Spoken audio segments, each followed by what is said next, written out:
ಪ್ರೀತಿಯ ನನ್ನ ಯೂಟ್ಯೂಬ್ ಕುಟುಂಬಕ್ಕೆ ಮತ್ತೊಮ್ಮೆ ನನ್ನ ಪುಟ್ಟ ಪ್ರಪಂಚಕ್ಕೆ ಸ್ವಾಗತ. ಮೈಸೂರಿನ ಚಾಮುಂಡಿ ಬೆಟ್ಟದ ವಿಡಿಯೋ ಹಾಕಿದ್ಮೇಲೆ ಯಾವುದೇ ವಿಡಿಯೋ ಹಾಕೋದಕ್ಕಾಗಿರಲಿಲ್ಲ. ಆಗಲೇ ಒಂದು ವಾರ ಆಗಿಬಿಟ್ಟಿದೆ. ಸೊ ಇವಾಗ ನಾನು ನಿಮ್ಗೆ ಹೇಳಿದ್ದೆ ಮನೆಗೆ ಬಂದು 5 ವರ್ಷ ಆಯಿತು. 5 ವರ್ಷ ಆದಮೇಲೆ ಮನೆ ಹೇಗೆ ಚೇಂಜ್ ಆಗಿದೆ ಅನ್ನೋದನ್ನು ವಿಡಿಯೋ ಮಾಡ್ತೀನಿ ಅಂತ. ಬಟ್ ಆ ವಿಡಿಯೋ ಮಾಡೋದಕ್ಕಾಗಲಿಲ್ಲ. ಆದರೆ ನಾವು ದೇವ್ರ ಮನೆ ಮತ್ತು ಬಾಗಿಲಿಗೆ ಕಾರ್ವಿಂಗ್ ಮಾಡಿಸಿದ್ದೀವಿ. ಇದು ಫುಲ್ಲು ಕಂಪ್ಲೀಟ್ ಆಗಲಿ, ಆಮೇಲೆ ನಿಮಗೆ ತೋರಿಸೋಣ ಅಂತ ಅಂದ್ಕೊಂಡು ಕಂಪ್ಲೀಟ್ ಆಗೋವರೆಗೂ ಸುಮ್ಮನೆ ಇದ್ದೆ. ನೋಡಿ ಹೇಗಿದೆ ಅಂತ. ಆ ಕಡೆ ಈ ಕಡೆ ಕಂಬಗಳು ಬಂದಿದೆಯಲ್ಲ ನೋಡಿ, ಅಲ್ಲಿ ಅಷ್ಟಲಕ್ಷ್ಮಿಯರ ಕೆತ್ತನೆಯನ್ನು ಮಾಡಿಸೋಣ ಅಂತ ಅಂದ್ಕೊಂಡೆ. ಆಮೇಲೆ ಬೇಡ ಅಂತ ಅಂದ್ಕೊಂಡು ಇದಿಷ್ಟ ಆಯಿತು, ಮಾಡಿಸಿದ್ದೀನಿ. ನಮ್ಮ ಮನೆ ದೇವರು ತಿರುಪತಿ ವೆಂಕಟೇಶ್ವರ ಮತ್ತು ಲಕ್ಷ್ಮೀ ದೇವಿ. ಹಾಗಾಗಿ ಅವರು ಫೋಟೋಗಳನ್ನ ಕೆತ್ತನೆ ಮಾಡಿಸಿರೋದು. ಫ್ರಂಟ್ ಡೋರ್ ನೋಡಿ, ಮೊದಲು ಡೋರ್ ಕೆತ್ತನೆ ಆಗಿತ್ತು, ಆದರೆ ಪಾಲಿಷ್ ಕೊಡಿಸಿರಲಿಲ್ಲ, ಸಿಂಪಲಾಗಿ ಕೊಡಿಸ್ಕೊಂಡಿದ್ವಿ ಮನೆಗೆ ಬಂದಾಗ. ಇವಾಗ ಕೈ ಪಾಲಿಶೇನೆ, ಸ್ಪ್ರೇ ಮಾಡಿಸಿಲ್ಲ. ಇದು ನೋಡಿ, ಆನೆ ಸೊಂಡಿಲಿತ್ತು, ಗಣಪತಿ ವಿಗ್ರಹ ಇತ್ತು ಮತ್ತು ಸಿಂಹದ ವಿಗ್ರಹ ಇತ್ತು. ನಮಗೆ ಗಣಪತಿ ಪೂರ್ತಿ ಇರೋ ವಿಗ್ರಹ ಇಷ್ಟ ಆಯಿತು, ಹಾಗಾಗಿ ಅದನ್ನು ತಂದು ಹಾಕಿದ್ದೀವಿ. ಎಲ್ಲದಕ್ಕೂ ಕಾಲ ಕೂಡಿ ಬರಬೇಕಂತ ಅಂತಾರೆ. ಸೊ ನಮ್ಮ ದೇವ್ರ ಮನೆ ಬಾಗಿಲು ಮತ್ತು ಮೇನ್ ಡೋರು ರೆಡಿ ಆಗೋದಕ್ಕೆ 5 ವರ್ಷ ಬೇಕಾಯಿತು. ಫ್ರಂಟ್ ಡೋರ್ ಕಿಟಕಿಗಳಿಗೂ ಸಹ ನಾವು ಪಾಲಿಷ್ ಮಾಡಿಸಿದ್ದೀವಿ. ಎಲ್ಲ ಕಿಟಕಿಗಳಿಗೂ ಪಾಲಿಷ್ ಮಾಡಿಸ್ತೇನೆ ಅಂದರೆ ತುಂಬಾ ಕಾಸ್ಟ್ಲಿ ಆಗುತ್ತೆ. ಹಾಗಾಗಿ ಉಳಿದಿರೋ ಕಿಟಕಿಗಳಿಗೆಲ್ಲ ಬಣ್ಣನೇ ಹೊಡೆಸ್ಬಿಟ್ಟಿದ್ದೀವಿ. ಶಾರುಗೆ ಜೂನ್ 1 ಕಾಲೇಜ್ ಶುರುವಾಯಿತು. ಆಗಿಂದ ಇವತ್ತಿನವರೆಗೂ ಏನೇನಾಯಿತು ಅದರ ವಿಡಿಯೋ ಎಲ್ಲ ಹಾಕಿದ್ದೀನಿ ಇವತ್ತು. ಅವಳು ಮೊದಲು ಓದ್ತಿದ್ದ ಸ್ಕೂಲ್ಗೆ ಅವಳಿಗೆ ಅಡ್ಮಿಷನ್ ಮಾಡಿಸಿರೋದು. ಅವರು ಟೀಚರ್ಸ್ ಎಲ್ಲ ಬಿಡಲಿಲ್ಲ, ಇಲ್ಲೇ ಸೇರಿಸಿ ನಾವು ತುಂಬ ಚೆನ್ನಾಗಿ ಹೇಳ್ಕೊಡ್ತೀವಿ ಅಂತ ಹೇಳಿದ್ರು. ಹಾಗಾಗಿ ಅಲ್ಲೇ ಸೇರಿಸಿದ್ದೀವಿ. ಅಲ್ಲದೆ ಮನೆ ಹತ್ತಿರಕ್ಕೇ ವ್ಯಾನ್ ಬರುತ್ತಲ್ವಾ. ಶರು ಬಾಕ್ಸ್ ಬಿಚ್ಚಿಟ್ಕೋ, ಬಾಕ್ಸ್ ತೆಗಿಡು. ಲೋ ನವೀನ ಫಿಲ್ಮ್ ನೋಡೋಕ್ಕೆ ಹೋದಾಗ ರೀತು ಕೂಡ ಬೆಂಗಳೂರಿಂದ ಬಂದಿದ್ಲು. ಇವಾಗ ಟ್ರೆಂಡಿಂಗಲ್ಲಿರೋ ಒಂದು ವಿಡಿಯೋ ಮಾಡೋಣ ಕಣಮ್ಮ ಅಂತ ಹೇಳಿದ್ಲು. ಆ ವಿಡಿಯೋ ಮಾಡಿದ್ದೀವಿ. ಹೇಗೆ ಬಂದಿದೆ ಅಂತ ನೀವೇ ಹೇಳಿ. whom do you think she'll look at first? ನೀನೇ ನಂಗೆ ನೀವು ಅನಿಸ್ತಿದ್ದೀರಾ? ನೋಡೋಣ.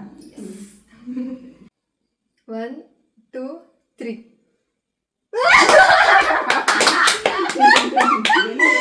ಬೇರೆಯವ್ರು ಮಾಡಿರೋ ವಿಡಿಯೋ ನೋಡಿದರೆ ಗೊತ್ತಿರುತ್ತೆ ನಿಮಗೆ ಯಾರ ಮೇಲೆ ಜಾಸ್ತಿ ಪ್ರೀತಿ ಇದೆ ಅವ್ರ ಕಡೆ ತಿರುಗಿ ನೋಡ್ತಾರೆ ಅನ್ನೋದು ಈ ಕಾನ್ಸೆಪ್ಟು.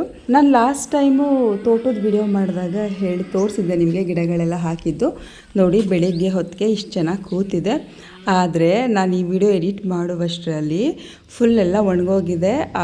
ಗಿಡಕ್ಕಿಂತ ಕಳೆನೇ ಜಾಸ್ತಿ ಬೆಳ್ಕೊಂಡು ಬಂದಿದೆ. ಅದನ್ನು ನೆಕ್ಸ್ಟ್ ವಿಡಿಯೋದಲ್ಲಿ ತೋರಿಸ್ತೀನಿ. ಆದರೆ ನಾನು ಗಿಡ ಹಾಕಿದ ಬೆಳಗ್ಗೆ ಹೊತ್ತಿಗೆ ತುಂಬ ಚೆನ್ನಾಗಿ ಕೂತಿತ್ತು. ನಾನು ಮತ್ತೆ ಸ್ವಲ್ಪ ನೀರು ಹಾಕೋಣ ಅಂತ ತೋಟದ ಹತ್ರ ಬಂದೆ.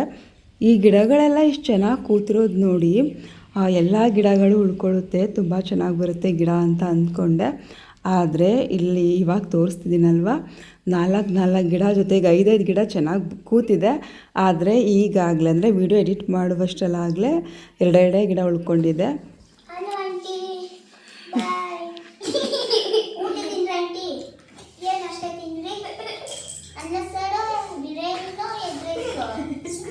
ನಾನು ಏನಾದರೂ ಹೇಳು ಒಂದ, ಏನಾದರೂ ಕೇಳು ಒಂದ, ಏನು ಹೇಳ್ದೆ ಏನು ಕೇಳಿದೆ, ಏನು ಹೇಳ್ತಿರೋದು ನೀನು?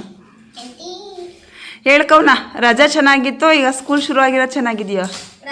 ಎರಡು ಚೆನ್ನಾಗಿತ್ತು. ಒಂದು ವರ್ಷ ಸ್ಕೂಲು, ಒಂದು ವರ್ಷ ರಜಾ ಅಂತ ಇತ್ತು.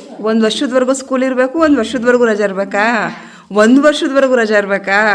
ರಜದಲ್ಲಿ ಏನು ಮಾಡ್ತೀರಿ? ಆಟ ಆಡ್ತೀರಾ? ಎಲ್ಲ ಮರ್ತ್ಬಿಟ್ರೆ ಓದಿರೋದೆಲ್ಲ 1 ವರ್ಷದವರೆಗೆ? ತಿರ್ಗಾ ಓದ್ಕತ್ತೀರಿ, ತಿರ್ಗಾ ಫಸ್ಟಿಂದ ಕಲಿತೀರಿ. ಮಿಂಚು ನಿನಗೆ ರಜಾ ಬೇಕಾ? ಸ್ಕೂಲ್ ಬೇಡವಾ? ಏನಕ್ಕೆ ರಜಾ ಬೇಕು? ಆಟ ಆಡೋಕ್ಕೆ. ಬರೀ ಆಟ ಆಡೋದು ಇರಬೇಕು, ಓದೋದು ಬೇಡವಾ? ಚಿನ್ಮ ನಿಂಗೆ ರಜಾ ಇರಬೇಕಾ ಸ್ಕೂಲ್ ಇರಬೇಕಾ? ಏನಕ್ಕೆ ರಜಾ ಇರಬೇಕು? ಸ್ಕೂಲ್ ಇದ್ರೆ ಬೇಜಾರ ಸ್ಕೂಲು?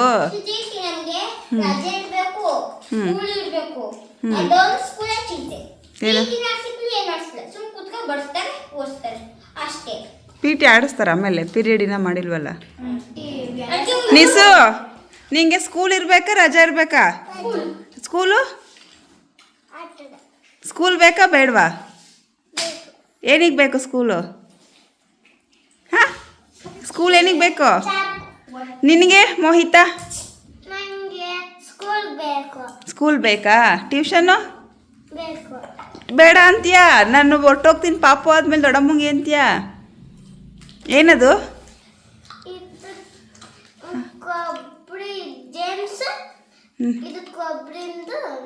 ಕೊಬ್ಬರಿದಲ್ಲ, ಕಡಲೆದದು.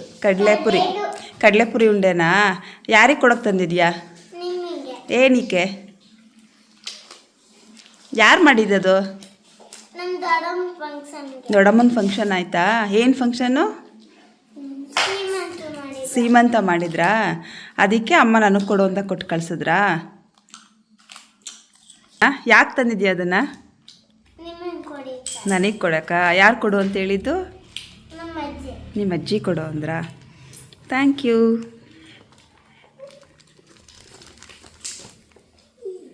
ಕೈಗೆ ಮೆಹಂದಿ ಎಲ್ಲ ಹಾಕೊಂಬಿಟ್ಟಿದ್ಯಾ? ಎಲ್ಲಿ ತೋರಿಸು, ಎದ್ಬಾ ನೋಡೋಣ. ಯಾರು ಹಾಕ್ಕೊಟ್ಟಿದ್ದು? ನಮ್ಮ ಐಸು ಅಕ್ಕ. ಏನು ಮೆಹಂದಿ ಇದು? ಪಾಪುದಾ? ಚೆನ್ನಾಗಿದೆ. ದೊಡ್ಡಮ್ಮನ ಫಂಕ್ಷನ್ ಅಂತಲೇ ಹಾಕ್ಕೊಂಡ್ಯಾ? ಥ್ಯಾಂಕ್ಸ್ ಕೊಟ್ಟಿದ್ದಕ್ಕೆ. ವೆಲ್ಕಮ್. ಟೀಚಿಂಗ್ ಪ್ರೊಫೆಷನ್ನು ಎಷ್ಟು ಕಷ್ಟ ಇರುತ್ತೋ ಅಷ್ಟೇ ಪ್ರೀತಿಯಿಂದಿರುತ್ತೆ. ನೋಡಿ, ಇವತ್ತು ನನ್ನ ಸ್ಟೂಡೆಂಟ್ ಒಬ್ಬಳು, ಅವ್ರ ದೊಡ್ಡಮ್ಮನ ಸೀಮಂತ ಇತ್ತು ಅಂತ ಕಡಲೆಪುರಿದು ಕೋನಿದು ಉಂಡೆ ಎಲ್ಲ, ಮತ್ತು ಇದೇನಂತ ಗೊತ್ತಾಗ್ತಿಲ್ಲ. ಓಪನ್ ಮಾಡಿದ್ಮೇಲೆ ತೋರಿಸ್ತೀನಿ. ಜೇಮ್ಸ್ ಥರ ಇದೆ, ಬಟ್ ಒಳಗಡೆ ಕಡಲೆ ಅಥವಾ ಏನೋ ಇರಬಹುದು ಅಂತ ಅನಿಸುತ್ತೆ. ಪ್ರೀತಿಯಿಂದ ಈ ರೀತಿ ತಂದುಕೊಡ್ತಾರಲ್ವ, ಆ ಪ್ರೀತಿ ಬೆಲೆನೇ ಕಟ್ಟೋದಕ್ಕಾಗಲ್ಲ. ಏನು ಹೇಳಬೇಕಂತ ಗೊತ್ತಾಗ್ತಿಲ್ಲ. ಹೇಳು. ಇನ್ನು ಸ್ವಲ್ಪ ಜನ ಬರ್ತಿದ್ದಾರೆ, ಇವಾಗ ಶುರು ಅಲ್ವಾ, ಅದಕ್ಕೆ ಸ್ವಲ್ಪ ಜನ ಬರ್ತಿದ್ದಾರೆ. ಆಮೇಲೆ ಹೋಗ್ತಾ ಹೋಗ್ತಾ ಸ್ಟೂಡೆಂಟ್ಸ್ ಆಗ್ತಾರೆ. ಈ ಖುಷಿನ ನಿಮ್ಮ ಹತ್ರ ಹಂಚ್ಕೋಬೇಕನ್ನಿಸ್ತು. ಏನೋ ನಾನಂತೂ ಸಣ್ಣ ವಿಚಾರಕ್ಕೆ ತುಂಬ ಖುಷಿ ಪಡ್ತೀನಿ. ಅವಾಗ ಅವ್ರ ಮನೇಲಿ ಏನಾದರೂ ಸ್ಪೆಷಲ್ ಆದರೆ ಸ್ಟೂಡೆಂಟ್ಸ್ ತಂದುಕೊಡ್ತಿರ್ತಾರೆ, ಅವಾಗಂತೂ ತುಂಬ ಖುಷಿ ಆಗುತ್ತೆ.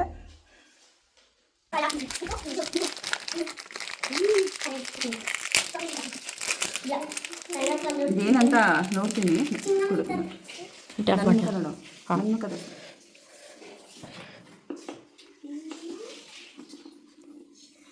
ನೋಡು ಚಾಕ್ಲೇಟ್ ಒಳಗಡೆ ಏನಿಲ್ಲ, ಸೇಮ್ ಜೇಮ್ಸ್ ಥರನೇ ಇದೆ. ಯಾರಿಗೆ ಬೇಕು ಜೇಮ್ಸ್? ತೋರ್ಸು ಅವ್ರನ್ನ, ಅವ್ರ ಆಂಟಿ ಅಂತ ಹಾಕ್ಬೇಕಾನೆ. ನಿಮಗೆಲ್ಲ ಬೇಕಾ? ಆಂಟಿ ಬೇಕು. ನೀವು ಜಾಸ್ತಿ ಬೇಕಾ? ನೀನೇ ಖುಷಿದಲ್ವಾ? ನೀವು ಜಾಸ್ತಿ ಬ್ರೇಕ್ ಮಾಡೋಕ್ಕಾಗಲ್ಲ. ಅಯ್ಯಪ್ಪ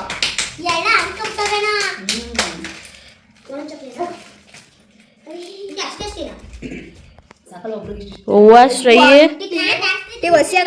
ಸೈಡ್ ಬಾ.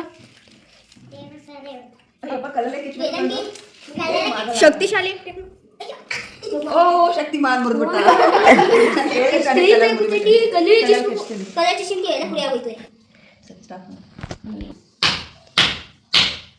ಎಷ್ಟು ಗಟ್ಟಿ ಆಯ್ತಿದು.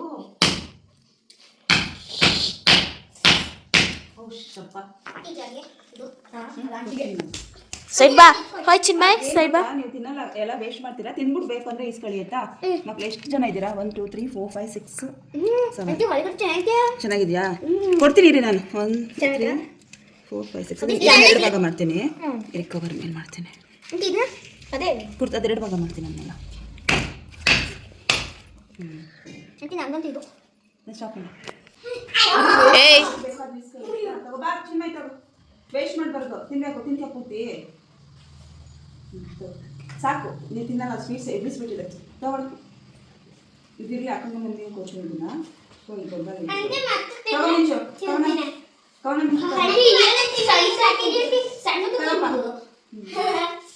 ಚೆನ್ನಾಗಿದ್ಯಾ? ಆಯ್ತಲ್ವಾ?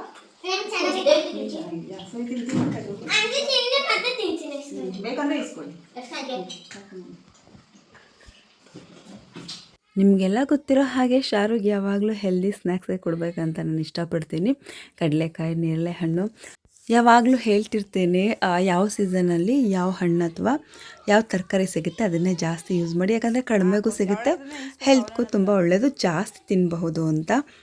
ಆದರೆ ಎಲ್ಲ ಮಕ್ಕಳ ಹಾಗೆ ನನ್ನ ಮಗಳಿಗೂ ಕೂಡ ಅಷ್ಟು ದೊಡ್ಡವಳಾಗಿದ್ದರು ಕುರ್ಕುರೆ ಚಾಕ್ಲೇಟ್ಸೇ ಇಷ್ಟ ಆಗುತ್ತೆ. ನಾನು ಬೈದು ಹಣ್ಣುಗಳನ್ನ ಕೊಡ್ತೀನಿ. ಇವಾಗ ನೇರಳೆ ಹಣ್ಣು ಮತ್ತು ಮಾವಿನ ಹಣ್ಣು ಸೀಸನ್ ಅಲ್ವಾ, ಸೊ ಚೆನ್ನಾಗಿ ಕೊಡಿ. ಮತ್ತೊಂದು ವಿಚಾರ ಏನು ಗೊತ್ತಾ, ಇವತ್ತು ಆಸ್ಪತ್ರೆಗೆ ಬಂದಿದ್ದೀನಿ. ಯಾಕಂದರೆ ಅಮ್ಮಂದು ಇವತ್ತು ಕೊನೆ ಕೀಮೋ ಇದೆ. ಗೌರ್ನಮೆಂಟಿಂದ ಕೀಮೋಗೆ ಅಮೌಂಟ್ ಬಂದಿಲ್ಲ ಅಂದಿದ್ರೆ ನಿಜವಾಗ್ಲೂ ತುಂಬ ಕಷ್ಟ ಆಗ್ತಿತ್ತು. ಒಂದೊಂದು ಮೆಡಿಷನ್ನೇ 2,000ಕ್ಕಿಂತ ಜಾಸ್ತಿ ಇದೆ. ಮೊದಲು 4 ಇಂಜೆಕ್ಷನ್ಗೆ 14 ಸಾವಿರ ಬಂತು. 5ನೇದು ಮತ್ತು 6ನೇದಕ್ಕೆ 12,000 ಬಂತು. ಒಟ್ಟು 80,000 ಬಂದಿತ್ತು. ಇಲ್ಲಿ ನೋಡಿ, ಒಂದೊಂದು ಮೆಡಿಷನ್ನೇ 8,770. ನೋಡಿ, ಇದೊಂದು 997 ಇದೆ, ಇದೊಂದು 2,858 ಇದೆ. ಸೊ ಹೆಚ್ಚು ಕಡಿಮೆ ಅವ್ರು ಕೊಟ್ಟಿದ್ದ ಅಮೌಂಟ್ ಅಲ್ಲಿಗೆ ಆಗ್ತಿತ್ತು. ಮನೆಗೆ ಒಂದು 3 ಇಂಜೆಕ್ಷನ್ ಕೊಡ್ತಾರೆ. ಫಸ್ಟ್ 4 ಕೀಮೋ ಕೊಡುವಾಗ ಅಲ್ಲೇ ಕೊಟ್ಟಿದ್ದರು, ಸ್ಕೀಮಲ್ಲೇ ಕೊಟ್ಟಿದ್ದರು. ಆದರೆ ಕೊನೆಯದು 1-2 ಇಂಜೆಕ್ಷನ್ಗೆ ಕೀಮೋಗೆ ನಾವು ಮನೆಗೆ ತರೋದನ್ನು ನಾವೇ ತೊಗೊಂಡ್ವಿ. ಇಲ್ಲಿ ನೋಡಿದ್ದು ಕೀಮೋಥೆರಪಿದು ಇಂಜೆಕ್ಷನ್ ಮಿಕ್ಸ್ ಮಾಡಿಕೊಡುವಂತಹ ರೂಮು, ಎಲ್ಲ ಮಿಕ್ಸ್ ಮಾಡಿ ಕೊಟ್ಟಿದ್ದಾರೆ. ಮೊದಲು ಆಸ್ಪತ್ರೆಗೆ ಹೋಗಿ ಬ್ಲಡ್ ಟೆಸ್ಟ್ ಮಾಡಿಸಿ ಡಾಕ್ಟರ್ಗೆ ತೋರಿಸಿ ಅದಾದಮೇಲೆ ಅವರು ಬರೆದು ಕೊಡ್ತಾರೆ. ಆವಾಗ ABRKಗೆ ಹೋಗಿ ಅಲ್ಲಿ ಬರೆಸಿ ಮತ್ತೆ ಅಡ್ಮಿಷನ್ ಮಾಡಿಸಿ ಆಮೇಲೆ ಇಂಜೆಕ್ಷನ್ ಬರೆಸ್ಕೊಂಡು ಇಂಜೆಕ್ಷನ್ ತಗೊಂಡು ಅದಾದಮೇಲೆ ಅದನ್ನು ಫೋಟೋ ತೆಗೆಸಿ ಆಮೇಲೆ ಬಂದು ಮಿಕ್ಸಿಂಗ್ ಕೊಟ್ಟು ಆಮೇಲೆ ಅಮ್ಮಂಗೆ ಕೊಡಿಸೋ ಅಷ್ಟರಲ್ಲಿ ಸಾಕು ಆಗ್ಬಿಡುತ್ತೆ. ಅಮ್ಮಂಗೆ ಆಸ್ಪತ್ರೆಯಲ್ಲೇ ಊಟ ಕೊಡ್ತಾರೆ. ನಾನು ಮನೆಯಿಂದ ಬೆಂಡೆಕಾಯಿ ಸಾಂಬಾರು ತಂದಿದ್ದೆ, ಊಟ ಮಾಡೋಣ ಅಂತ ಬಂದೆ. ಪಾಪ 1-2 ವರ್ಷದಿಂದ ಮದುವೆ ಆಗಿತ್ತಂತೆ. ಏನಾಗಿತ್ತು ಅಂತ ಗೊತ್ತಿಲ್ಲ, ತೀರ್ಕೊಂಡು ಬಿಟ್ಟಿದ್ದಾರೆ. ಪಾಪ ಅವ್ರ ಫ್ಯಾಮಿಲಿಯವರು ತುಂಬ ಅಳ್ತಾ ಇದ್ದಾರೆ.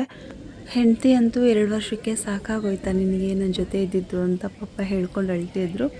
ತುಂಬಾ ಬೇಜಾರಾಯಿತು. ಅಮ್ಮಂಗೆ 6 ಕೀಮೋ ಕೊಡೋದಕ್ಕೆ ಹೇಳಿದರು. ಸದ್ಯಕ್ಕೆ ಮುಗಿಸ್ಕೊಂಡಿದ್ದೀವಿ, ಮತ್ತು ಏನೂ ತೊಂದರೆ ಆಗದೇ ಇದ್ದರೆ ಸಾಕು ಅಂತ ದೇವರಲ್ಲಿ ಕೇಳ್ಕೊತಾ ಇದ್ದೀನಿ. ಇಲ್ಲಿ ನೋಡಿ, ಆಸ್ಪತ್ರೆಯಿಂದ ಬಂದರೆ ಹೆಣ್ಮಕ್ಳಿಗೆ ಹಾಗೆ ರೆಸ್ಟೇ ಇರೋದಿಲ್ಲ. ನೆನ್ನೆಯನ್ನು ಸ್ವಲ್ಪ ಇಟ್ಟಿದ್ದಾರೆ. ನಾನು ಬೆಳಗ್ಗೆ ತಿಂಡಿ ಕೂಡ ತಿಂದೇ ಬಂದೆ. ಸಂಪ್ಳ ನೋಡಿ ಫ್ರಿಜ್ಗೆ ಇಡ್ದಂತೆ ಎಲ್ಲ ಹುಳಿ ಬರ್ಸಿ ಹೊರಗಡೆ ಇಟ್ಟಿದ್ದಾರೆ. ನೆನ್ನೆ ಬೆಳಿಗ್ಗೆ ನೆನ್ನೆ ಸಾಂಬಾರು ಹಸುವಾಗ್ತಿರೋದಕ್ಕೆ ನಾನು ಅದೇ ಬಂದು ತಿನ್ಕೊಂಡೆ. ಆಸ್ಪತ್ರೆಯಿಂದ ಟೆನ್ಷನಲ್ಲಿ ಬಂದಿದ್ದೆ. ಮನೇಲಿ ಒಂದಷ್ಟು ಕೆಲಸ ಇತ್ತು, ಅದ್ರ ಜೊತೆಗೆ ವಾಷಿಂಗ್ ಮಿಷಿನ್ ಕೂಡ ಕೈ ಕೊಡ್ತು. ಯಾಕೋ ಇದ್ದಕ್ಕಿದ್ದ ಹಾಗೆ ಈ ರೀತಿ ಸೌಂಡ್ ಬರ್ತಿದೆ. ನಾನು ಗೂಗಲ್ ಮಾಡಿ ನೋಡಿದಾಗ ಅಂದರೆ E30 ಅಂತ ಬಂತು. ಕೊನೆಯಲ್ಲಿ ಡೋರ್ ಸರಿಯಾಗಿ ಲಾಕ್ ಆಗ್ತಿಲ್ಲ ಅಂತ ಬಂತು. ನಾವು ಕಂಪ್ನಿಯವ್ರಿಗೆ ಫೋನ್ ಮಾಡಿದ್ವಿ, ಬಂದರು. ಏನೋ ಬಟನ್ ಹೋಗಿದೆ, ಆರ್ಡರ್ ಮಾಡಿದ್ದೀವಿ, ಅದು 3-4 ದಿನ ಬರಬೇಕು, ಬಂದಮೇಲೆ ಹಾಕ್ಕೊಡ್ತೀವಿ ಅಂತ ಹೇಳಿದ್ರು. ಬಂದರೆ ಪ್ರಾಬ್ಲಮ್ಸ್ ಒಟ್ಟೊಟ್ಟಿಗೆ ಬರುತ್ತೆ, ಆದರೆ ಯಾರಿಗೂ ಬರ್ದಿರೋ ಪ್ರಾಬ್ಲಮ್ ಏನಿಲ್ಲ ಬಿಡಿ. ಇವತ್ತು ನಮ್ಮ ಭಾವ ಮತ್ತು ಅಕ್ಕಂದು ಅಂದರೆ ನಮ್ಮ ಊರ್ಗಿತ್ತಿ ಆಗಬೇಕು. ಸೊ ಪ್ರೇಮಕ್ಕ ಮತ್ತು ವೆಂಕಟೇಶ್ ಭಾವಂದು ವೆಡ್ಡಿಂಗ್ ಆ್ಯನಿವರ್ಸರಿ 30ನೇ ವರ್ಷದ್ದು. ಎಲ್ಲ ವಿಶ್ ಮಾಡ್ರಪ್ಪ, ಹ್ಯಾಪಿ ಆ್ಯನಿವರ್ಸರಿ.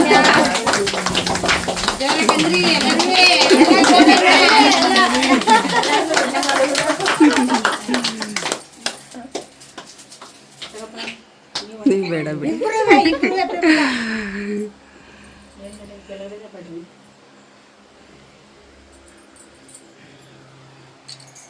ಇಲ್ಲಿ ಪಕ್ಕದಲ್ಲಿರೋರು ನಡಿ. ಇಲ್ಲ, ಅವ್ರು ಹಿಡಿಯಲ್ಲ, ಅವ್ರು ಬೇಡ ಅಂದ್ಮೇಲೆ ಬೇಡ.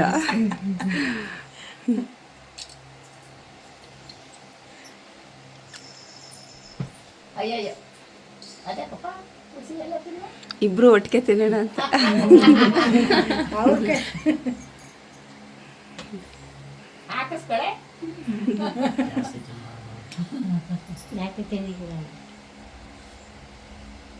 ಇವತ್ತೊಂದು ಚೂರು ತಿನ್ನಿಸ್ರು.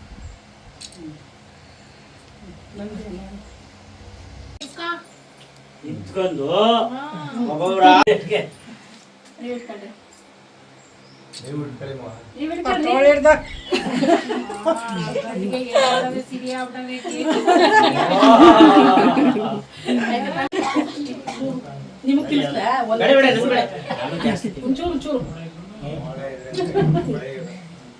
ಏನೋ ತಿನ್ನಂಗೆ ಒಂಚೂರು ತಿನ್ಸು.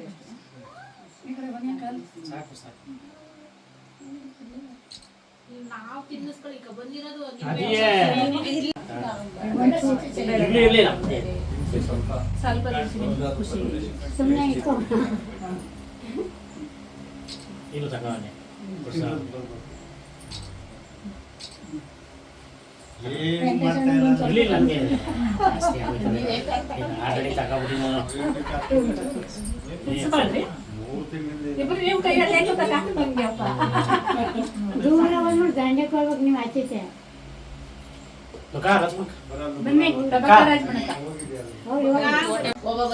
ಅದೇ ಸಾಕು ಒಂದೊಂದೇ ಚೂರು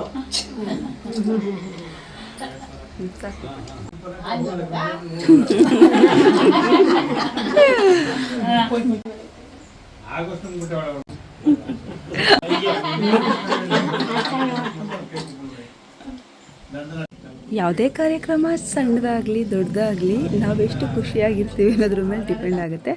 ತುಂಬಾ ಖುಷಿ ಆಯಿತು. ನಿಮಗೆಲ್ಲ ಈ ವಿಡಿಯೋ ಇಷ್ಟ ಆಗಿದ್ರೆ ಒಂದು ಲೈಕ್ ಮಾಡಿ. ಫಸ್ಟ್ ಟೈಮ್ ನನ್ನ ಚಾನಲ್ನ ನೋಡ್ತಿರೋರು ಸಬ್ಸ್ಕ್ರೈಬ್ ಮಾಡೋದನ್ನು ಮರಿಬೇಡಿ.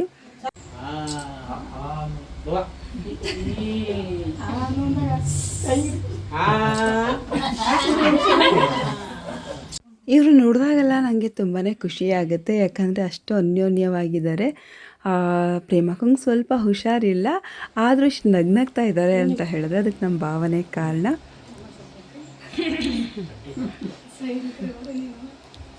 ಚಿನ್ನಿ ಈ ಕಡೆ ಹಿಂಗೆ ನಿಂತ್ಕೊಮ್ಮ, ಎಲ್ಲ ಸೇರಿ ಹಿಂಗೆ ನಿಂತ್ಕೊ, ಈ ಕಡೆ ಚಿಕ್ಕಪ್ಪ ಮಾವನ